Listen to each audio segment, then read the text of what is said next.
sisters in Christ. A very polite audience tonight. Several months ago, my old friend Oscar Olivero called me and spoke to me and says, Blessed Sacrament Church would like you to come and give a talk. So I thought that what he was referring to was to give a talk on active aging. Then later he said, no, we want to hear how or why you became a Catholic. But it's quite a different kettle of fish, active aging to how you become a Christian and a Catholic at that. Well, first let me go back to history, where I came from. I was born in a rural part of Singapore called Punggol. So in the old days, it's not like, Punggol 21 is very popular. Everybody wants to buy a flat in Punggol 21. But in the old days, it was just farming area. And on Punggol Road, you had one bus service, a yellow bus. And that bus service went from Punggol end until the junction of Upper Section Road and Yio Chu Kang Road, which is not very long. So I think you know that area very well. But this is very old, traditional Catholic country. I wasn't living in that part. After telling you all about this, I wasn't living there. I was living just north of it. Now you know what we used to call Woodbridge Hospital? Everybody knows Woodbridge Hospital, right? I was living on a farm that was just north of it, north of Woodbridge Hospital. And if you want to pinpoint exactly where it is still north of the current Institute of Mental Health and the depot for the MRT trains on the northeast line. So it's somewhere there. And we did farming, mixed farming. My parents had pigs rearing, chickens for eggs, chickens for sale for slaughtering, and we planted vegetables. So by this description, you would think that we were very rich. But it was all done, as the economists today say, subscale. So we were not really earning a lot of money. And you know that when you do this kind of activities, sometimes disaster can happen to you.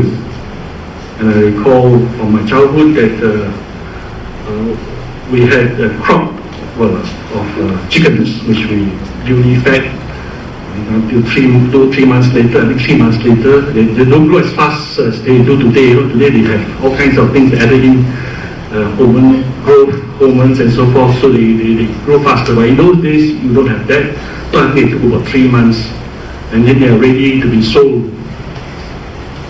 And then it got struck by disease, and the whole crop of chickens went. And that was the kind of financial difficulties which my parents faced, and I would say that my father never fully recovered from that experience.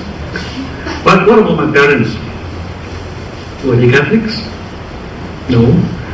Yes and no. Yes, because my mother was actually born Catholic. My father emigrated from China just before the Second World War.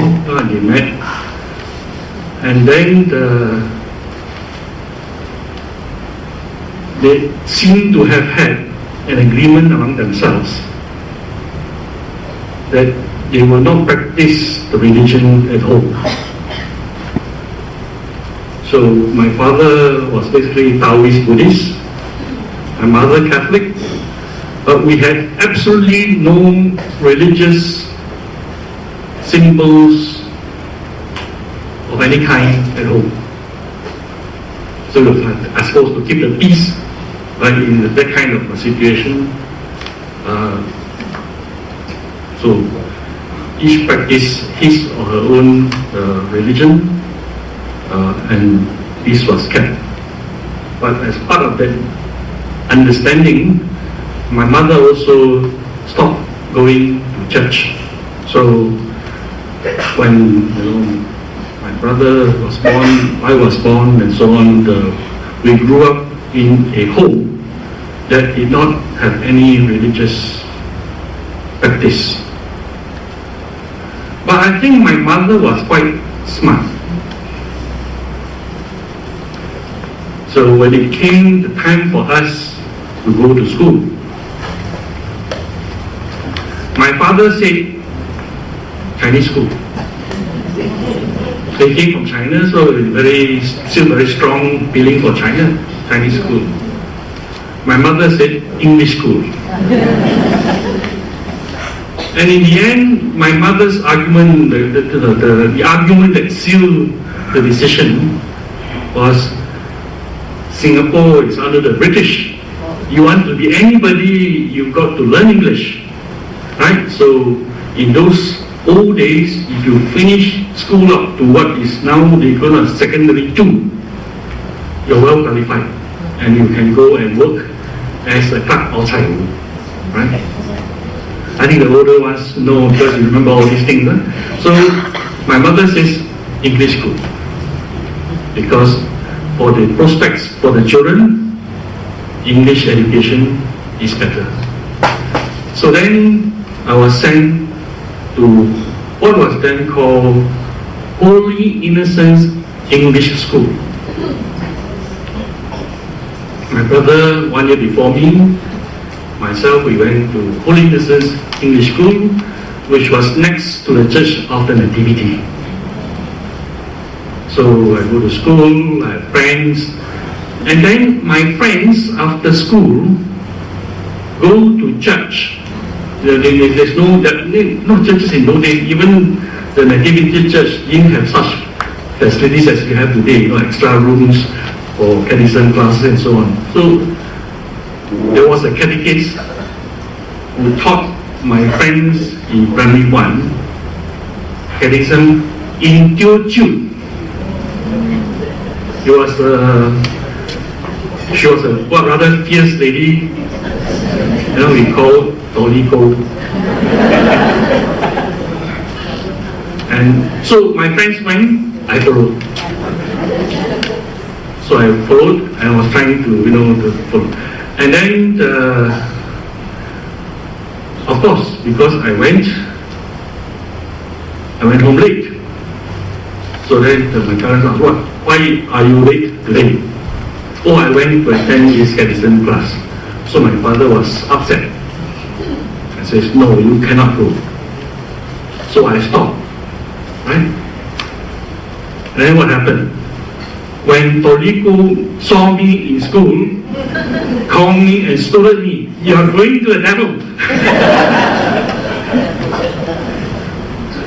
But no, these are the memories of the times about, you go to a Catholic school, what happens? You have daily prayer, the first Friday masses in church is just next door, right? We go to first Friday mass. At 12 o'clock, we had the Angelus, and the school was quite advanced in those days. We had the public address system linked to every class, and then when it's 12 o'clock, the church bells goes off, the principal then switches on the system, and everybody recited the Angelus. So, in the school, we had the teaching of the Catholic faith. Not very heavy teaching, but certain things we were taught. And in the school was run essentially by brothers, right? They are called the Brothers of St. Gabriel.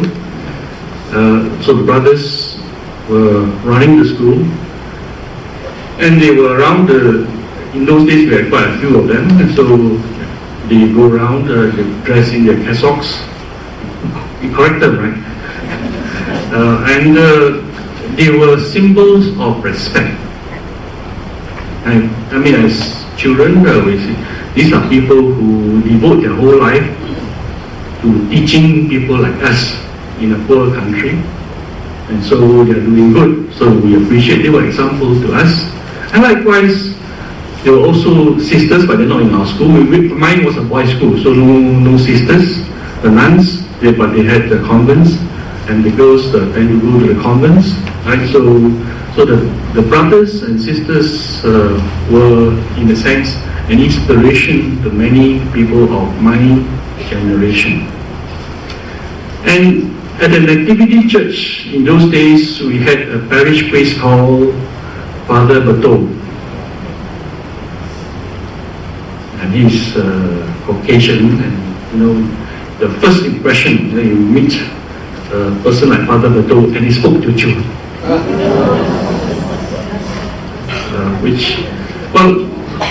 When you think back now, it must have been quite an effort on his part to learn the language in order to communicate to the people in the dialect, in the language which they understand.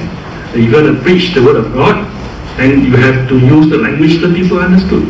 And he learned Teochew to speak to the people. And he used to go into the houses, to go and talk to people, meet people, and so forth. I think now our priests are too stretched, too many, so you can't go and visit too many homes. But in those days, the priest used to walk the kampongs and then to talk to people, and then to advise people, and they were symbols of people that the ordinary folk respected. You could be asked all kinds of questions, and they're supposed to be experts, and you will give advice, and generally good. I think if we are guided by God, the advice usually will be good. Right? So that was the kind of education I had. And of course, when I say education, we are not really taught specifically catechism book, all that, but there were stories which are being related to us, taken from the Bible or from the Gospel. And one of the earliest stories from the Gospel that I remember to this day is the parable of the widow's mite. And why the parable of the widow's mite? Because as an aided school, you have to raise funds every now and then of course the principal and the teachers have to tell us that we should do our part. And they knew that not everybody is well off. And so how do you communicate to those who are poor, who then may feel embarrassed that if you were supposed to sell coupons for the fun fair, and then you bring it back because you couldn't sell it, right? So what that story was it? If the widow's mite, she gave everything that she had, right? And that's worth more than somebody with a lot of money but with a fraction of what he owns. So there was one of the earliest stories that I remember. And so I think stories like this that slowly let me, plus the prayers, the masses that led me to the church. So then you have that desire, the desire to know more about the faith. Right? So many of my good friends were Catholics, and so I decided to know what the Catholic faith was. It was in secondary school where I went to the priest and said, I want to be taught about the faith. And guess what? I had one-to-one teaching by one of the priests in the Nativity Church. I think his name was Father Shi. I'm not absolutely sure now because I'm getting a bit old, so I don't remember all this. But he was from China, and he taught me. And for several months he taught me the faith, and at the end of it, he said, you are now ready. Anytime you want to be baptized, you can be baptized. So I went home. I spoke to my father. I said, I've been to catechism taught by the priest, and I want to be a Catholic. And my father then gave me a long lecture, which meant the answer was no. And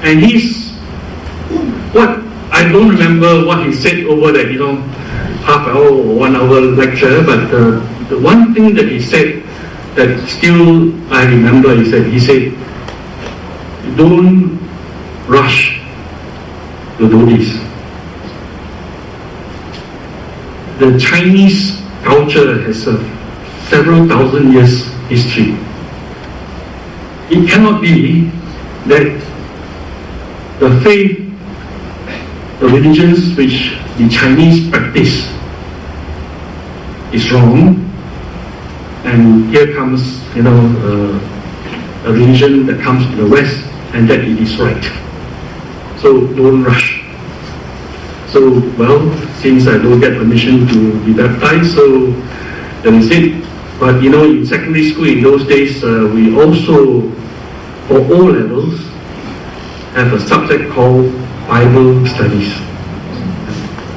So we took that as a subject, and then you can imagine that in primary school I was introduced to religion. I hear a lot of stories and parables from the Bible and from the Gospel.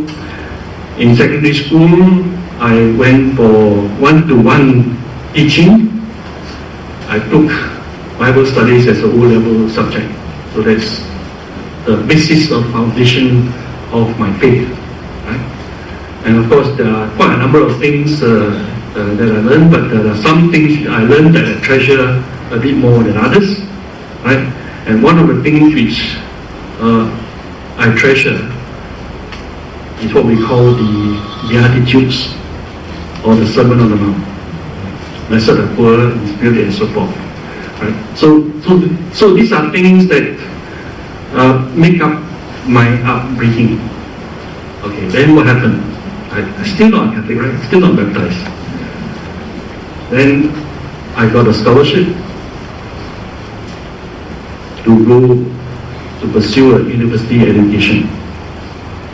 Now I hope I don't take up too much of your time, but there's also a story about this, which I digress from the faith.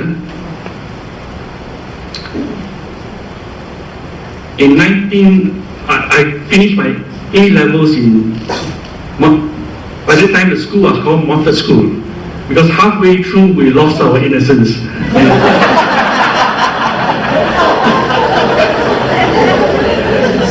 The school was renamed Montfort School. Actually, they tell us that the reason for this was there was a Holy Innocents high school, there's a Holy Innocents English school. It was very confusing to the people, so it was decided to change the name of Holy Innocents English School to Montfort School to differentiate between the two. Right. So I did my A-levels also in Montfort School, and that was in 1966. And by that time, we had the government, we had become independent, we had a government that knew that nation building means developing the people that you have. So educate people. When you have the knowledge and skills, then you can build the country. So it so happened that one or two persons before me applied for scholarship and they got it. And so I was therefore intrigued about, if you can get a scholarship and go to university, why not? And indeed, my teachers and friends also encouraged me to apply for a scholarship. So I applied for a scholarship. And I got a scholarship. So I went home and told my father that I have got a scholarship to go to university. And my father was not very pleased. Because you see, at that time we were, how many siblings do we have? Now altogether there are 9 of us, but at the time when I applied, we were 7. And I had one older sister, one elder brother. My brother was just 1 year older than me. He finished O levels. He went to work. It was a large family, so he went to work to help to support the family. So when it came to me, not only did I go on to A levels, now I want to go to university. So my father felt I was a very selfish person, right? And that I should be done going to work and helping the family rather than going overseas to study university. And worse still, he had this fear that if you go, are you coming back? So against his wishes, I went. All this while, my mother encouraged me. So ladies seem to have a certain wisdom.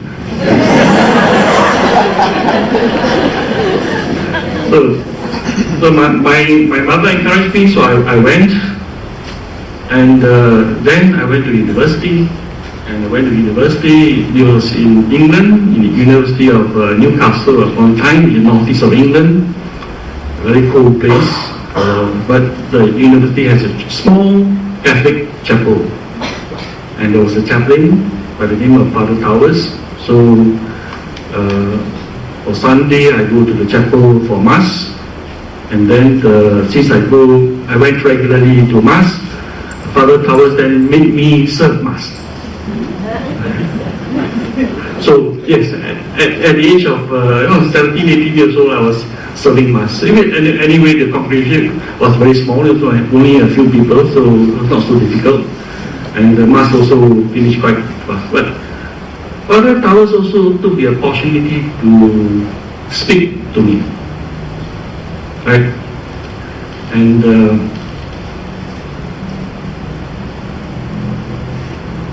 I asked him many things. I think at that time we had also the ecumenical council. Certain things came out from that. So he also, in a sense, by talking to me, reinforced the teaching which I had in my younger days. And the one thing I remember from Father Towers is distinguish between form and substance. What do I mean by that? Well, he said, practice on Fridays is Catholics eat fish, right? As a way of sacrifice. But you have to distinguish between form and substance, right? If you eat fish because you are doing an act of sacrifice, then you are in the right spirit. But if you eat fish and enjoy eating fish more than other things, it's not sacrifice. There's between form and substance. And also about prayer. It doesn't mean that you go to church every day and spend half an hour praying that it's necessary that you are a good Catholic, unless you have the right spirit when you are praying. And he said, you can pray anywhere. It does not have to be in church. In the privacy of your little room, in the hostel, you can pray, and God is everywhere. So he taught me to distinguish between form and substance. When you want to practice your faith, right, you must do what is the right thing in the right spirit, and not do it because you want to show other people that you are very religious. So again, I think there are quite a lot of stories in the gospel that tells us about between form and substance. Maybe we don't read it enough, but we should, and that we should distinguish between that. So I learned that from Father Towers. And then I reached 21. I was 21 years of age. Then I went to Father Towers. Now I do not need my father's permission.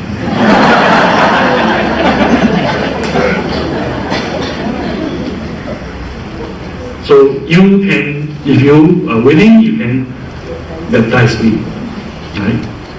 So then he was very pleased. So then, well, to be baptized, you need a godparent, and I found a Catholic lecturer in my faculty to act as my godfather, and I was baptized. The following year, confirmed. So that was how I became a Catholic.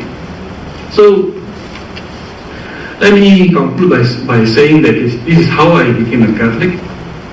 Are there lessons to be learned from this? I hope so.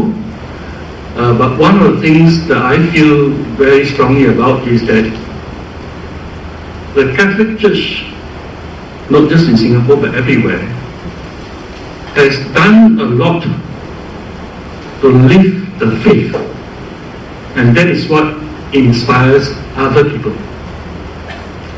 That the Catholic Church in Singapore has many schools has been one of the factors why we have this number of Catholics in Singapore. And there are those who have been through our Catholic schools but who are not Catholics, but who respect the Catholic faith. Even if they practice a different faith, they have respect for it. We understand that it is an open and inclusive faith. It does not, it's a faith that does not look down on other people's religion, right? It's a patient faith, patient in the sense that, well, the Catholics believe that it is the right faith, but it's patient that it hopes that other people will in time also know the truth and come to God through the Catholic faith. But even if they don't, and they live good lives, they can also still go to heaven. We are going to heaven is not, exclusive to us Catholics. It's also open to other people who have not found the way to our church, but who have found a different path to God. So I hope that this little talk you find beneficial to you. And any other time that you want to talk about active aging, let me know.